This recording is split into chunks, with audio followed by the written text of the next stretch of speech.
Welcome to స్వతంత్ర TV. నా పేరు రహీం. ముందుగా హెడ్లైన్స్ చూద్దాం. తెలుగు రాష్ట్రాల్లో తొలి రోజు భారీగా నామినేషన్లు. పోలింగ్కు సర్వం సిద్ధమన్న ఎన్నికల సంఘం అధికారులు.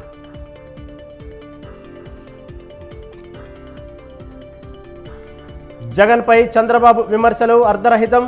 వయసు పెరిగినా బుద్ధి మారలేదన్న పేర్ని నాని.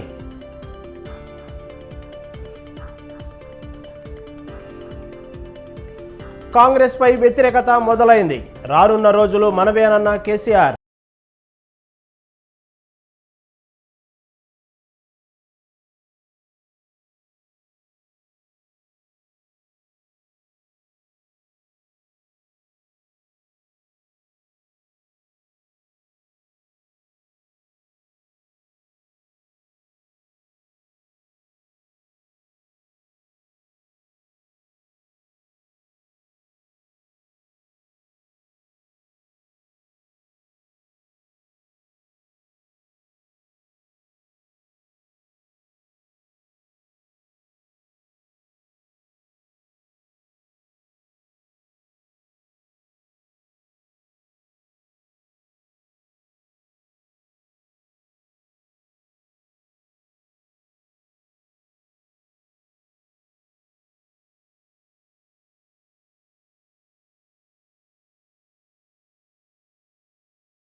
రైట్, ఇక డీటెయిల్స్ చూస్తే ఎన్నికల పండుగకు దేశమంతా సిద్ధమైంది.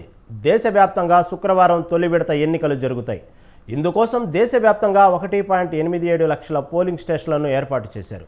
16.63 కోట్ల మంది ఓటర్లు రేపు ఓటు హక్కును వినియోగించుకొని 1625 మంది అభ్యర్థుల భవితవ్యాన్ని నిర్ణయించనున్నారు. ఎన్నికల సంఘం 18 లక్షల మంది పోలింగ్ అధికారులను మోహరించింది. శాంతియుతంగా ఎన్నికలు జరిగేందుకు కేంద్ర ఎన్నికల సంఘం అన్ని ఏర్పాట్లు పూర్తి చేసింది. ఏప్రిల్ 19 నుంచి జూన్ 1 వరకు 7 దశల్లో ఎన్నికలు జరగనున్నాయి. జూన్ 4న ఫలితాలు వెల్లడవుతాయి.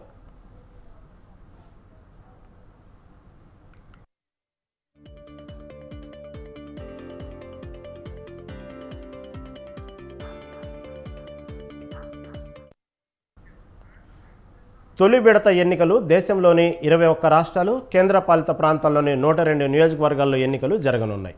16.63 కోట్ల మంది ఓటర్లలో 8.4 కోట్ల మంది పురుషులు, 8.23 కోట్ల మంది స్త్రీ ఓటర్లతో పాటు 11,371 మంది థర్డ్ జెండర్ ఓటర్లు ఉన్నారు.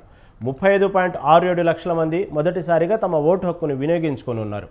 20 నుంచి 29 ఏళ్ల మధ్యలో 3.51 కోట్ల మంది యువ ఓటర్లు ఉన్నారు.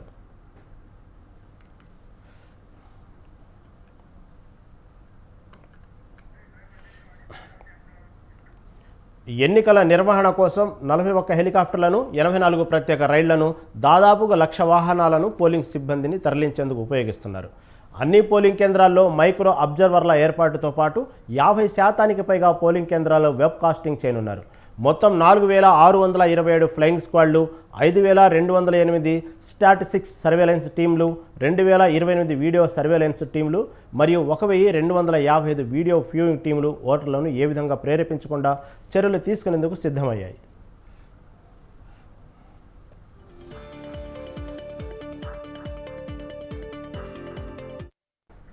ఓటర్లకు ఎలాంటి అసౌకర్యం కలగకుండా నీరు, టాయిలెట్లు, ర్యాంపులు, వాలంటీర్లు, వీల్ చైర్లు వంటి సౌకర్యాలను కల్పించారు.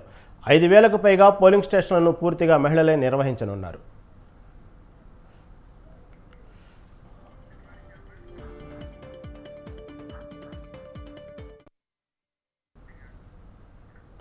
తొలి రోజు వివిధ పార్టీలకు చెందిన కీలక నేతలు నామినేషన్లు దాఖలు చేశారు.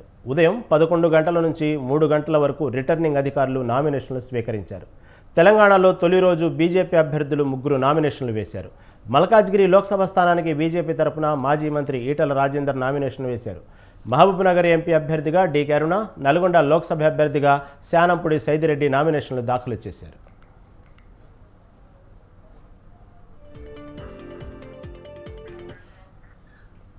ఏపీలోని ఒంగోలు లోక్సభ స్థానానికి టీడీపీ అభ్యర్థిగా మాగుంట శ్రీనివాసులరెడ్డి, కర్నూలు ఎంపీ అభ్యర్థిగా బస్తిపాడు నాగరాజు, విజయవాడ పశ్చిమ శాసనసభ స్థానానికి టీడీపీ తరపున కేంద్ర మాజీ మంత్రి సుజనా చౌదరి నామినేషన్లు వేశారు. కర్నూలు జిల్లా ఎమ్మిగనూరులో టీడీపీ అభ్యర్థి జయనాగేశ్వరరెడ్డి, వైసీపీ అభ్యర్థి బుట్టా రేణుక, వైసీపీ శ్రీశైలం అభ్యర్థిగా శిల్ప చక్రపాణిరెడ్డి నామినేషన్ వేశారు. నెల్లూరు జిల్లా కోవూరు టీడీపీ అభ్యర్థిగా వేమిరెడ్డి ప్రశాంత్ రెడ్డి, ఎన్టీఆర్ జిల్లా గన్నవరం టీడీపీ అభ్యర్థిగా యార్లగడ్డ వెంకట్రావు నామినేషన్ పత్రాలు ఆర్ఓకి సమర్పించారు.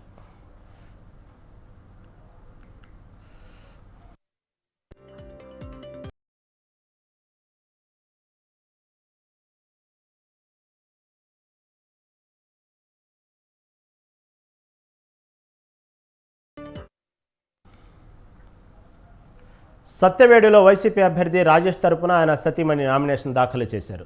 చిత్తూరు జిల్లా కలెక్టర్ కార్యాలయంలో టీడీపీ ఎంపీ అభ్యర్థిగా ప్రసాదరావు, దర్శిలో వైసీపీ ఎమ్మెల్యే అభ్యర్థి బూచేపల్లి శివప్రసాద్ రెడ్డి నామినేషన్ వేశారు. తమ్మళ్లపల్లె ఎమ్మెల్యే పెద్దిరెడ్డి ద్వారకనాథరెడ్డి నామినేషన్ సమర్పించారు.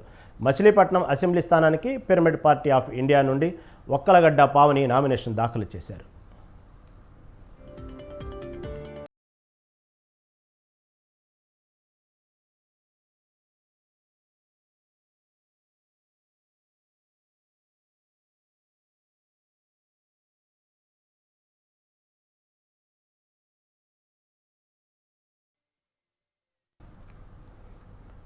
లోక్సభ ఎన్నికలు సికింద్రాబాద్ కంటోన్మెంట్ ఉప ఎన్నిక నామినేషన్పై ఎన్నికల సంఘం కీలక సూచనలు చేసింది.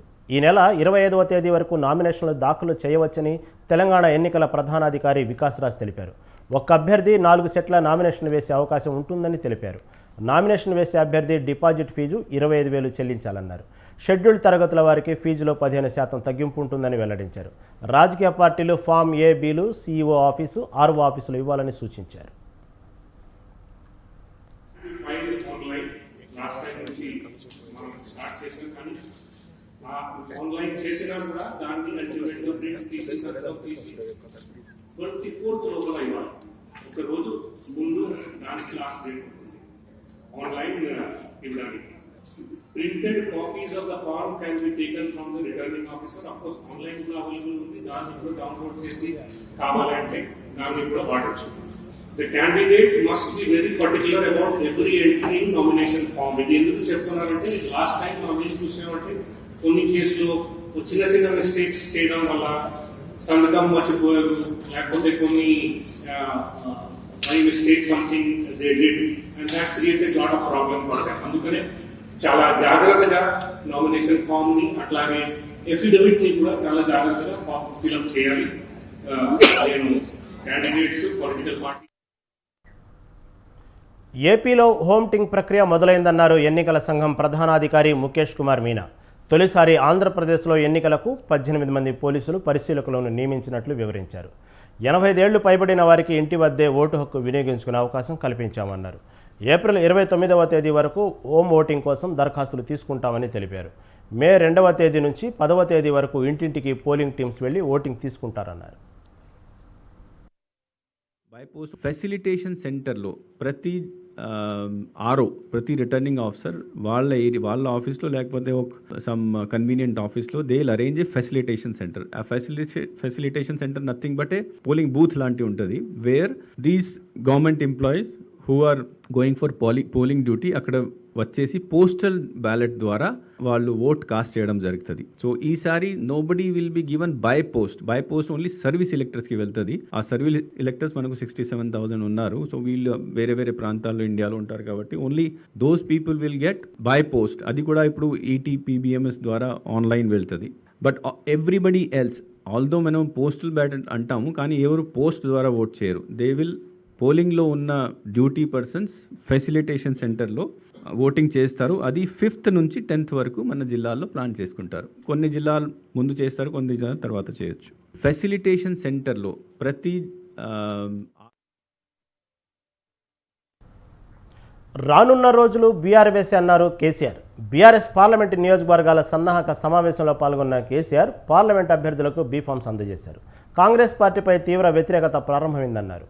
బీఆర్ఎస్ నుంచి కాంగ్రెస్లోకి వెళ్లిన వారు బాధపడుతున్నారని, ఓ సీనియర్ నేత తనను సంప్రదించారని అన్నారు. తమకు అధికారం ఉందని కాంగ్రెస్ పార్టీలోకి వెళ్తే ఇక్కడంతా బీజేపీ కథ నడుస్తుందని ఆ నాయకుడు వాపోయాడని కేసీఆర్ అన్నారు. 20 మంది ఎమ్మెల్యేలను తీసుకొని రానా సార్ అని అడిగాడని తెలిపారు. 104 మంది టీఆర్ఎస్ ఎమ్మెల్యేలు ఉన్నప్పుడే బీజేపీ తమ ప్రభుత్వానికి కూల్చడానికి కుట్రలు చేసిందన్న కేసీఆర్, అలాంటిది 64 మంది ఎమ్మెల్యేలు ఉన్న కాంగ్రెస్ సర్కారును బతకనిస్తుందా అన్నారు. 4 గంటలు 365 రోజులు రాజకీయాల్లో ఉన్నంత వరకు ప్రజల గొంతుకగా మారమన్నారు. ప్రజల శ్రేయస్సు కోసమే కష్టపడమన్నారు. ఎలాంటి స్వార్థ ప్రయోజనాలు లేకుండా నిరంతరం ప్రజల మధ్యలో ఉంటూ వాళ్ళ కష్టాలు తెలుసుకుంటూ వాళ్ళ కన్నీళ్లను తుడుచుకుంటూ చట్టసభల్లో వాళ్ళ గొంతుగల మారేందుకు ప్రయత్నం చేయమని అడిగారు. సో తన పూర్తి సపోర్ట్ ఉందని చెప్పారు. ఈ రాష్ట్రాన్ని కాంగ్రెస్ పార్టీ అబద్ధాలు చెప్పి మోసగించింది. ఆ కాంగ్రెస్ పార్టీ మెడలు వెంచిన ప్రభుత్వాన్ని ప్రజలకు న్యాయం చేయాలి. ప్రజల ప్రాణాలు ప్రమాదంలో ఉన్నాయి. రైతుల కష్టం అంతా కూడా నీళ్లుగారే పరిస్థితి ఉన్నది. అందుకొరకు వీటన్నిటి గురించి కూడా మనం పోరాడాలి. ప్రజల గొంతుకగా ఉండాలి. పార్లమెంటులో భారీ మెజారిటీతో చాలా సీట్లు గెలవాలని వారు మాకు చెప్పడం జరిగింది. చాలా ఆనందంగా ఉంది. వారి హస్తాల మీదుగా నేను ఇవాళ బీఆర్ఎస్ పార్టీ అభ్యర్థిగా మరి నాగర్ కర్నూలు బీఫామ్ తీసుకున్నందుకు. తెలంగాణలో 12కు పైగా స్థానాల్లో బీజేపీ విజయం సాధిస్తుందని పార్టీ రాష్ట్ర అధ్యక్షుడు కిషన్ రెడ్డి ధీమా వ్యక్తం చేశారు. బీజేపీకి బీఆర్ఎస్ బీ టీం అంటూ కాంగ్రెస్ తప్పుడు ప్రచారాలు చేస్తున్నారని మండిపడ్డారు.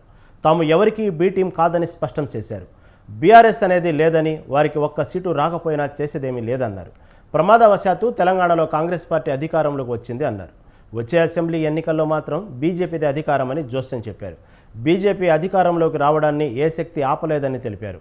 కాంగ్రెస్ పార్టీకి రాహుల్ గాంధీ నాయకత్వం ఉన్నంత వరకు బీజేపీకి ఢోకా లేదన్నారు.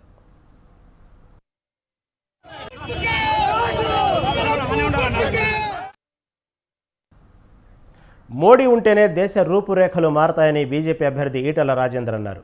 మోడీ పాలన వల్లే భారతీయులకు విదేశాల్లో గౌరవం పెరిగిందన్నారు. ఈ ఎన్నికలు ప్రత్యేక వాతావరణంలో జరుగుతున్నాయని తెలిపారు. 50 రోజులుగా ప్రజల అభిప్రాయాలు విన్నామన్న ఈటెల ఫిర్ ఏక్ బార్ మోదీ సర్కార్ అని ప్రజలను అంటున్నారని చెప్పారు. ఎక్కడ చూసినా ఆప్కి బార్ 400 పార్ నినాదాలే వినిపిస్తున్నాయని ఈటెల అన్నారు.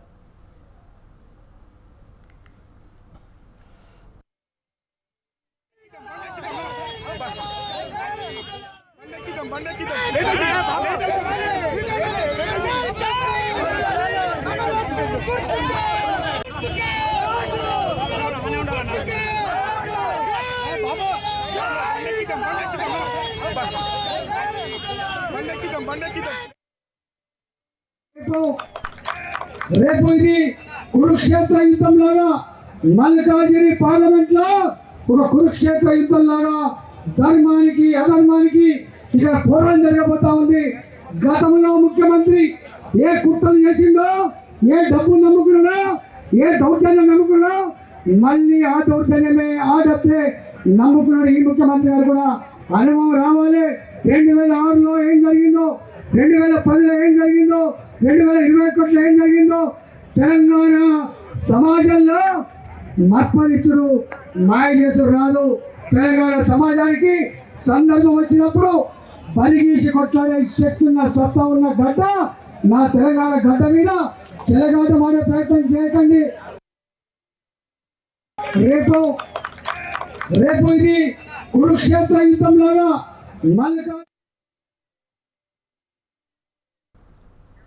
కాంగ్రెస్ అగ్రనేత రాహుల్ గాంధీకి వయసు పెరుగుతున్నా మెచ్యూరిటీ మాత్రం క్రమేణా తగ్గిపోతుందని ఎద్దేవా చేశారు బీజేపీ ఎంపీ లక్ష్మణ్. మైనార్టీల ఓట్ల కోసం కాంగ్రెస్ విపక్షాల కూటమి దిగజారుడు రాజకీయాలు చేస్తున్నారని ఆయన ఫైర్ అయ్యారు.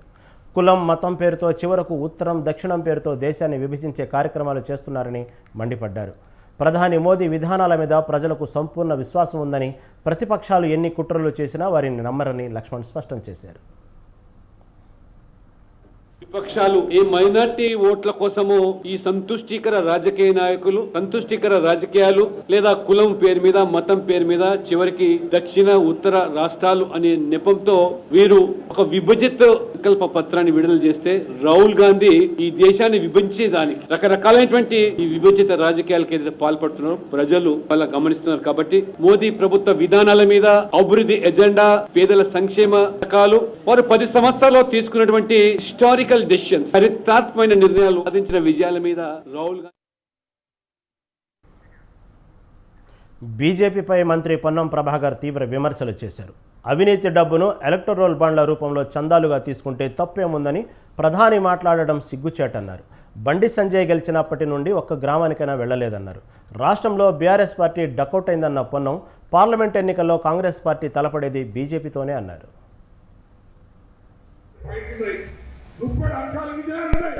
ఎవరు గ్రామంలో తల ఉంచుకునే అవసరం లేదు. 4 నెలల కాంగ్రెస్ పార్టీ గురించి ఎన్ని మాట్లాడుతారో చూసు చెప్పండి. 60,000 కోట్ల అప్పుతో ఏర్పడ్డ తెలంగాణ 10 సంవత్సరాలు 7 లక్షల కోట్ల అప్పు చేసి పెట్టిన కేసీఆర్ గారు అందుకు సహకరించి ఢిల్లీలో దోస్తే గల్లీలో కుస్తీని కొట్టాడే భారతీయ జనతా పార్టీ ఏ ముఖం పెట్టుకొని ఇక్కడ ఓట్లు అడుగుతారో గ్రామాల్లో మీరంతా కూడా కార్యకర్తలు గట్టిగా అడగాలి.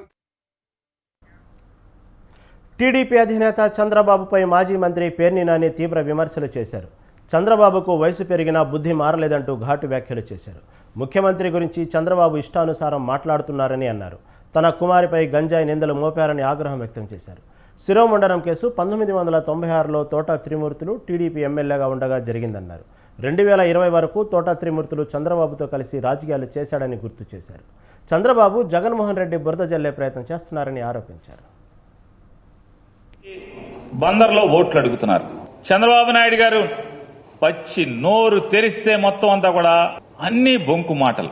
బందరు వచ్చినటువంటి ఈ బొంకు మాటల నాయుడు గారు అంటే వయసు మీద పడ్డ చంద్రబాబు నాయుడు గారు ఎంత బొంకు మాటల నాయుడు అనేది దీనికోసమే. నేనంట నీతులు నానేనంట ఆయన్ని బూతులు తిడతాకే నాకు మంత్రి పదవి ఇచ్చారంట. ఆయన పవన్ కళ్యాణ్ గారిని నేను చంద్రబాబు నాయుడు గారికి బొంకు మాటల నాయుడు గారికి సవాల్ విసురుతున్నాను. నేను మిమ్మల్ని మీ ఇద్దరిని ఎప్పుడైనా బూతులు తిట్టానా? అసభ్య పదజాలంతో నేను ఎప్పుడన్నా మాట్లాడానా? మీరేమో జగన్మోహన్ రెడ్డి గారిని పచ్చిగా మాట్లాడతారు. మీరు ఎంత మాట పడితే అంత మాట మాట్లాడతారు జగన్మోహన్ రెడ్డి గారిని. ఇంకా మీ వయసుకి తగ్గట్టు ప్రవర్తించకుండా ఎంత కిరాతకంగా నా కుమారుడు పేర్ని కృష్ణమూర్తిని మీరు ఎంత దిగజారి మాట్లాడుతున్నారు. నా కొడుకు గంజాయి అమ్ముతాడా? ఇంతకన్నా ఎందుకు వయసు అనేది మొదటిసారి రాజకీయాల్లో పోటీ చేస్తుంటే ఏపీలో లిక్కర్ మాఫియా రాజ్యమేలుతోందని ఏపీ పీసీసీ అధ్యక్షురాలు వైఎస్ షర్మిల విమర్శించారు. మద్య నిషేధం అమలు చేస్తామన్న జగన్ హామీ గంగలో కలిసిపోయిందని ఎద్దేవా చేశారు. ల్యాండ్ శాండ్ మాఫియాలు రాష్ట్రంలోని వనరులను దోచుకున్నాయని విమర్శించారు. అనంతపురం జిల్లా నార్పలలో నిర్వహించిన కాంగ్రెస్ న్యాయయాత్రలో షర్మిల మాట్లాడారు. ప్రత్యేక హోదా రాష్ట్రానికి గుండెకాయ లాంటిదని అన్నారు. రాష్ట్రానికి ఏం చేసిందని బీజేపీకి జగన్ గులాంగిరి చేస్తున్నారని ఆగ్రహం వ్యక్తం చేశారు. రాష్ట్రానికి రాజధాని లేకుండా చేశారని, జగన్ ఇచ్చిన హామీలు ఏ ఒక్కటి నెరవేరలేదని విమర్శించారు. రాష్ట్రం ఏర్పడి 5 సంవత్సరాలు అయిపోయింది. మొదటి 5 సంవత్సరాలు చంద్రబాబు గారు ముఖ్యమంత్రిగా ఉన్నారు. తర్వాత ఇప్పుడు 5 సంవత్సరాలు జగన్మోహన్ రెడ్డి గారు ముఖ్యమంత్రిగా ఉన్నారు. ఈ 10 సంవత్సరాలలో సింగళమర నియోజకవర్గం ఒక్క రకంగానైనా అభివృద్ధి చెందిందా? ఏమన్నా చెందిందా?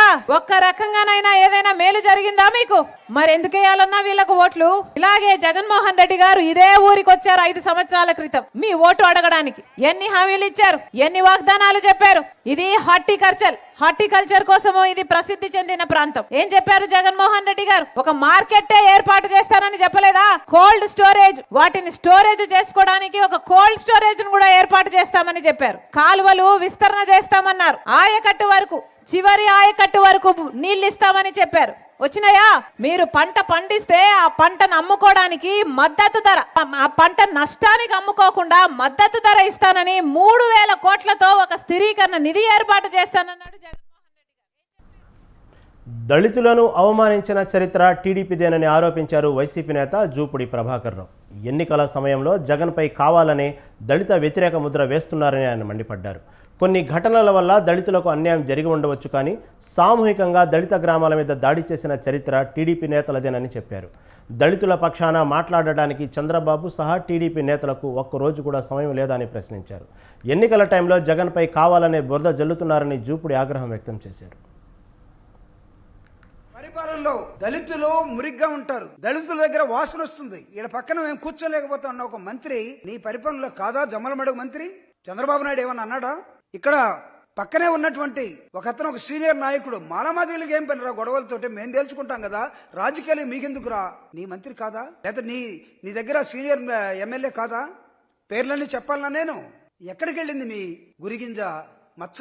ఈరోజు జగన్మోహన్ రెడ్డి గారి మీద విషయం కక్కడం కోసం మనిషిగా కొంతకాలమైనా ఉండటానికి ప్రయత్నం చేయి. కొన్ని ఘటనలు జరిగి ఉండవచ్చు, వ్యక్తిగతమైన అంశాలు కావచ్చు, కానీ సామూహికంగా గ్రామాల మీద దాడులు చేసినటువంటి నీ కులం జగన్మోహన్ రెడ్డి గారు ఓరకల్లా పెత్తందారులు ఒకవైపు, పేదలు ఒకవైపు, పేదల పక్షాన్ని నేనున్నా అని చెప్తున్నాడు. పెత్తందారి బడా బుజ్జువ మనస్తత్వాన్ని, పెట్టుబడిదారీ విధానాన్ని కాపు కాసి దళితుల పక్షాన మాట్లాడటానికి ఒక్కరోజు కూడా మీకు మనసు రాకుండా మీరు ఈ రోజు ఎన్నికల సమయంలో జగన్మోహన్ రెడ్డి గారు దళితుల వ్యతిరేకి, ఆయన చేతుల నిండా రక్తం అంటే నేను అడుగుతున్న మీ ఒళ్ళంతా దళితుల రక్తంతో.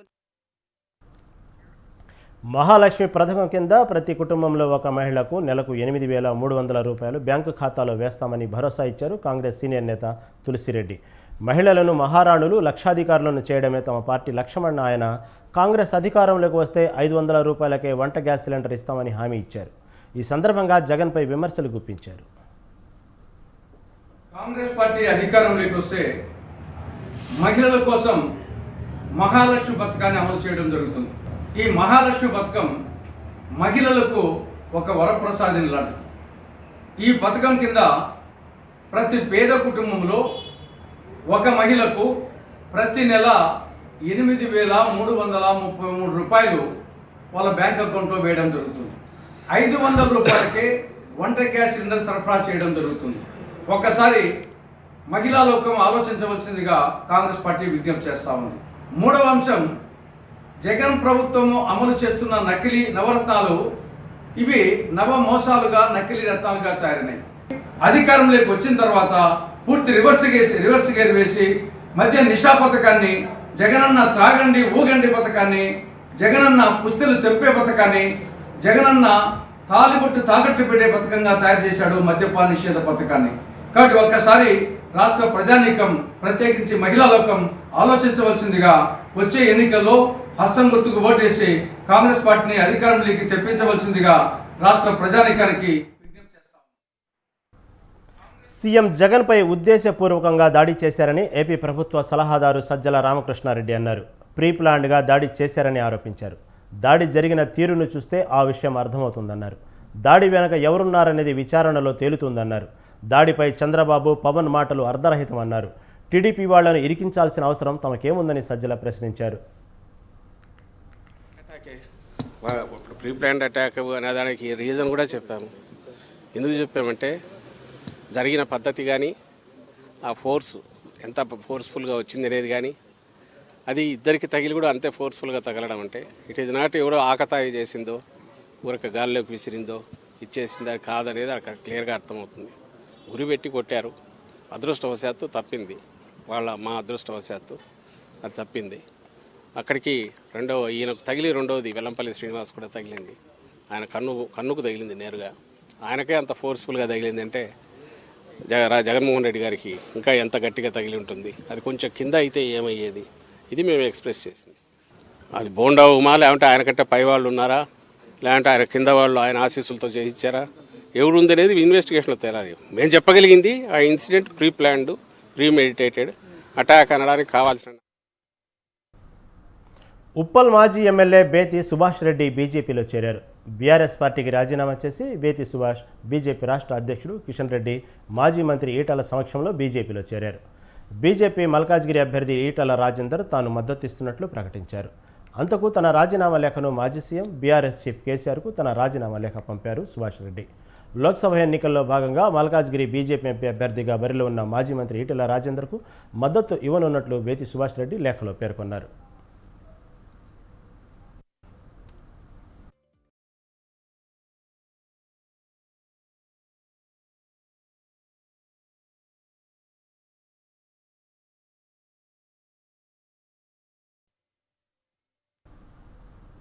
కాంగ్రెస్ ప్రభుత్వంపై బీఆర్ఎస్ వర్కింగ్ ప్రెసిడెంట్ కేటీఆర్ తీవ్రంగా ఫైర్ అయ్యారు. మేడిగడ్డ వద్ద కాపర్ డ్యాం కట్టి మరమ్మతులు చేయాలని డిమాండ్ చేశారు. నీళ్లు ఎత్తిపోసి రైతులను ఆదుకోవాలని కోరారు. ఇంజనీర్లు నివేదిక ఇచ్చాక కట్టేందుకు ఎల్ఎన్టీ ముందుకొచ్చిందని చెప్పారు. ఈ ప్రభుత్వం చిల్లర రాజకీయాలతో రైతుల జీవితాలతో చెలగాటం ఆడుతుందని మండిపడ్డారు. కేసీఆర్ను బద్నాం చేయాలనే కాఫర్ డ్యాం కట్టలేదని ఆగ్రహం వ్యక్తం చేశారు. ఇంత నీచమైన రాజకీయాలు లోక్సభ ఎన్నికల్లో లాభం కోసమేనా అని ప్రశ్నించారు. కాంగ్రెస్కు రాష్ట్రం, రైతుల కంటే రాజకీయాలే ముఖ్యమని స్పష్టమైందని కేటీఆర్ విమర్శించారు.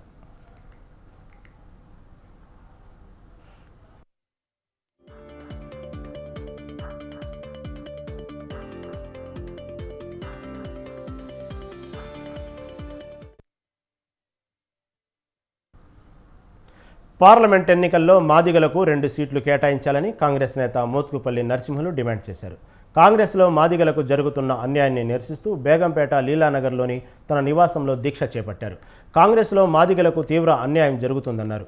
బీఆర్ఎస్, బీజేపీ రెండేసి టికెట్లు కేటాయించారని, కాంగ్రెస్ ఎన్ని టికెట్లు ఇచ్చిందని ప్రశ్నించారు. మందకృష్ణ మాదిగ మాట్లాడిన దాంట్లో తప్పు లేదన్నారు. తమ జాతికి జరుగుతున్న అన్యాయాలపై ఆయన సరిగానే స్పందించారని చెప్పారు. గతంలో ఎంతోమంది ముఖ్యమంత్రులను చూసా ఎన్నడూ ఇంత అన్యాయం జరగలేదని ఆయన ఆవేదన వ్యక్తం చేశారు. కాంగ్రెస్ పార్టీకి నష్టం జరగాలని తాను మాట్లాడడం లేదని, తాను పార్టీ మారే ప్రసక్తే లేదన్నారు.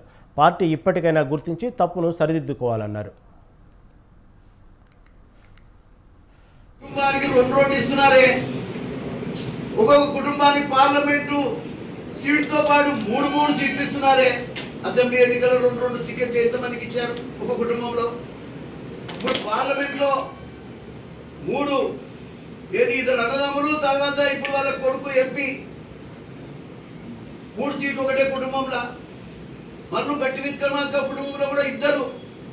బాధతో తెలియజేస్తా ఉన్నా, ఈ బాధను అర్థం చేసుకోవాలి మా ముఖ్యమంత్రి రేవంత్ రెడ్డి గారు.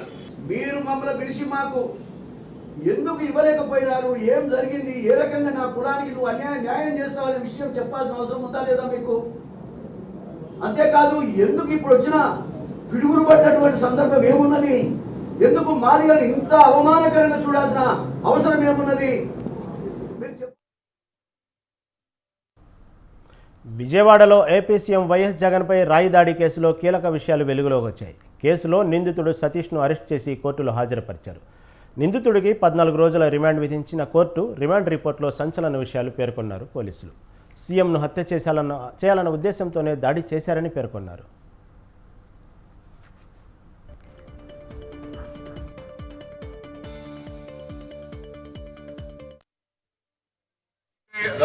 రాళ్ళతో కొట్టిన కేసుల ముద్దాయి అనే సతీష్ కి కోర్టు కి ప్రొడ్యూస్ చేశారు. ముద్దాయికి కోర్టు కి ప్రొడ్యూస్ చేసిన తర్వాత వాదన ప్రతివాదన అయింది. జగన్మోహన్ రెడ్డి సైడ్ పీపీ వాదన చేశారు, అక్యూజ్ సైడ్ నేను వాదన చేశాను. ఈ కేసులో జగన్మోహన్ రెడ్డికి ముద్దాయికి ఉన్న సతీష్ కి అసలు ఏది ఇన్మిటీ లేదు, ఆయనకి వానికి ఏమంటారు శత్రుత్వం ఏం లేదు. ఇతనికి అతనికి ఆస్తి గొడవలు, అసలు పార్టీ గొడవలు, ఇతనికి అతను ఏం లేదని మనం కోర్టుకి సబ్మిట్ చేశాము. కోర్టు మా వాదన వినేది. వాదన వినిన తర్వాత కూడా పీపీ వాదన కూడా విన్నారు. పీపీ వాదన కూడా లేదు, సింపుల్ ఇంజరీ కూడా 307 కట్టవచ్చు అని వాళ్ళ వాదన చేసి ఏదో కేసులో మధ్యప్రదేశ్ కేసులో పెట్టారు. కానీ మధ్యప్రదేశ్ కేసులలో వాళ్ళకి ఆల్రెడీ గొడవలు ఉన్నాయి. ఆ గొడవలు ఉన్నాయి, దానికి దీనికి లింకప్ అయిందో ఈ కేసులో ఈ బాబు ఫ్రెష్ క్రైమ్ లా ఉన్నారు. ఇతనికి అతను ఇన్మిటీ లేదు, ఇన్నోసెంట్ పర్సన్ మీరు చేయాలి. ఎందుకంటే court only last door of the justice. మీరు క్రెడిబిలిటీ మెయింటైన్ చేయాలి. ఆ బాబుకి రిమాండ్ రిటర్న్ చేయండి. మీరు కావాలంటే ఆయన పోలీస్కి ఇంట్రాగేషన్కి ఇన్వెస్టిగేషన్కి సహకరిస్తారని కోర్టుకి హెచ్చరిస్తారు.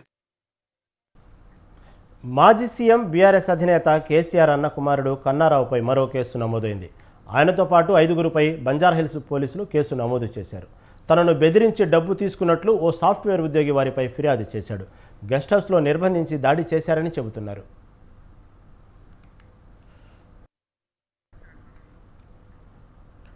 ఓ సమస్య పరిష్కారం కోసం సాఫ్ట్వేర్ ఉద్యోగి విజయవర్ధన్ రావు తనకు న్యాయం చేయాలని కన్నారావు వద్దకు వెళ్లారు.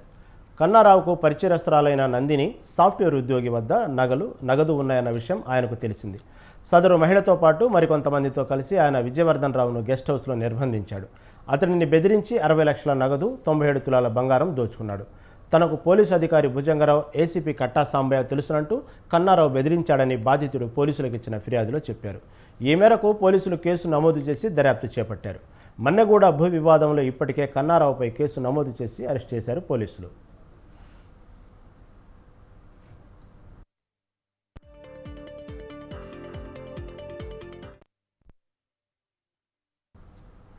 ఢిల్లీ సీఎం కేజ్రీవాల్పై ఈడీ సంచలన ఆరోపణలు చేసింది. లిక్కర్ పాలసీ కేసులో అరెస్ట్ అయిన కేజ్రీవాల్ ప్రస్తుతం తిహార్ జైల్లో ఉన్నారు.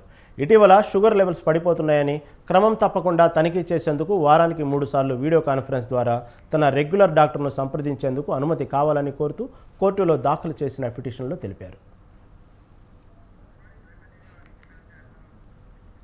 అయితే ఇప్పుడు కేజ్రీవాల్ ఉద్దేశపూర్వకంగా మామిడి పండ్లు, స్వీట్లు తింటున్నారని, చక్కెరతో కూడిన టీ తాగుతున్నారని ఈడీ ఢిల్లీ కోర్టుకు తెలిపింది.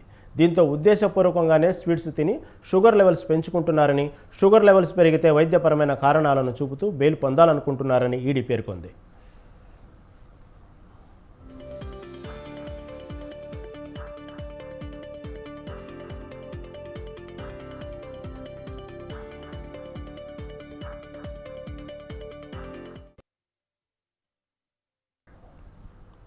దేశీయ స్టాక్ మార్కెట్ సూచీలు వరుసగా 4వ రోజు నష్టాల్లో ముగిశాయి. ఉదయం లాభాల్లో ప్రారంభమైన సూచీలు అమ్మకాల ఒత్తిడితో సాయంత్రానికి నష్టాల్లోకి జారుకున్నాయి. ఉదయం సెన్సెక్స్ 73,183.10 పాయింట్ల వద్ద లాభాల్లో ప్రారంభమైంది.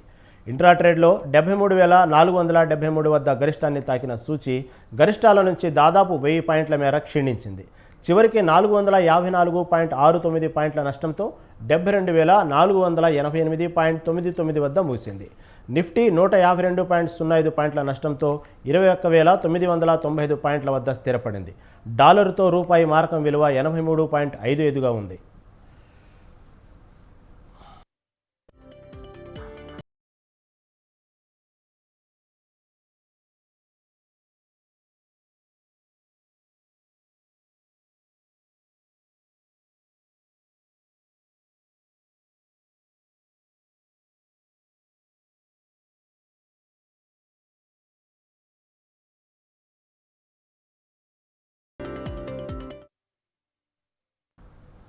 ఇవి ఇప్పటి వరకున్న అప్డేట్స్. మరిన్ని అప్డేట్స్ కోసం చూస్తూనే ఉండండి స్వతంత్ర టీవీ.